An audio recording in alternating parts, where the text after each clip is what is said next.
In today's daily shower, more wetness. That's going to be the focus. A little bit of snowfall in some areas, but it's kind of winding down for the next 3 days.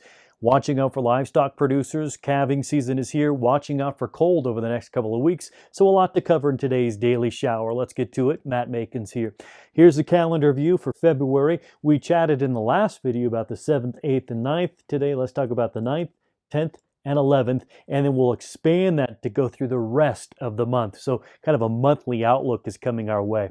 As far as precip for just the next 3 days, the primary focus, we do have some rainfall for northwestern Washington. Some of those totals well more than an inch. But as you look through Oregon down into California, most of those totals on the gauge will stay less than an inch. Then we have the bullseye of moisture out here to the east, especially the southeast.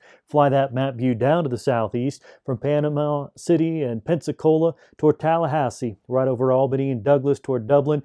This is all southeast of Atlanta, stretching toward Columbia. Here's Myrtle Beach, Wilmington, and Jacksonville. We have heavy rainfall here. Just north of Valdosta, we've got about 5 inches or so. That's going to be possible over the coming days. That's over 3 days, so quite a bit of rainfall there for the southeast. As far as New England, there's precip on the way, mostly in the form of snowfall. There's that area there. We also have some snowfall that's winding down Thursday into Friday. So let's talk about that. Some winter driving conditions here around Madison and Milwaukee, but you can see that swath of snowfall from Iowa all the way up toward Green Bay. Within that area, 2 to 4 inches and a little bit of higher total in some isolated cases. And then hop over the lake, and now we're in northern Michigan.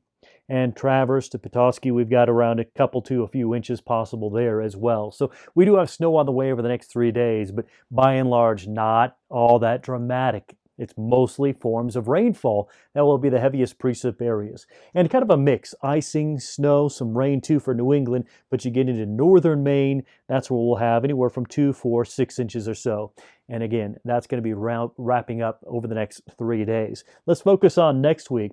We still have lots of rainfall, lots of precip to move across the country, but unlike the next 3 days, we start to spread in more moisture for the southern plains and the southern Mississippi. So New Orleans to Memphis to Oak City to Dallas and Houston, there's going to be pockets in there, in that 4-state area, that climbs to 1.5 inches to 2 inches, perhaps even 2.5 inches. And we're starting to spread moisture in across the plains, central and northern plains.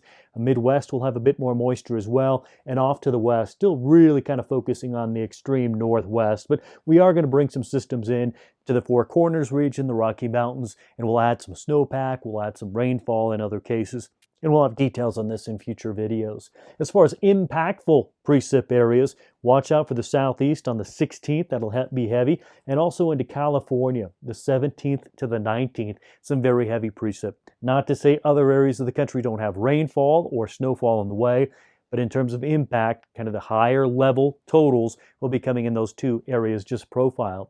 Impactful snowfall areas for next week. There comes some moisture 16th, 17th from Kansas through Nebraska into Iowa, on up into Minnesota and the Great Lakes region. This is going to be coming through with some cold temperatures on the backside of it. So anybody livestock interests, especially anybody calving right now, you're going to have wetness followed by cold. There'll also be another area of very heavy snowfall, potentially the 17th to the 19th, and that's going to be in the Sierras. As far as tremendous cold, that area is going to be confined to the southwest. But that area of snowfall I just mentioned, that moves through the upper Midwest, the northern plains, into the central plains, these temperatures will be in the teens, potentially single digits, and borders with Canada. You folks may fall below 0. So it's going to be wetness followed by cold across a good portion of the country. Let's go out even farther, shall we? Let's go into the long range. So we're looking at the February 16th to 22nd, kind of a wet profile across the country. Driest areas will be Texas. Coldest areas, all of the west. We kind of chatted about that with that cold graphic just a moment ago. Warmer temperatures will be off to the east and go out even farther with La Niña. What's happening in that regard?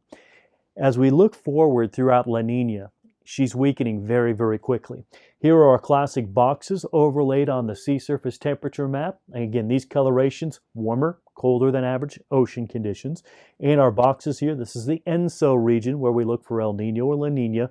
Most of the 2 boxes here, 3 and 4, those regions, colder than average. La Nina is still present, but right in here, let's zoom that map in. There are 2 boxes still primarily La Nina, but look here to the farther east. Warmer ocean conditions starting to move in. Even the atmospheric reaction to this is starting to weaken. So La Nina is weakening in terms of ocean conditions as well as the atmosphere. And I'll have more on La Nina in a future video. Probability of La Nina lasting through March to May, very low end. That'd be the blue bar. What's in its place? Neutral conditions.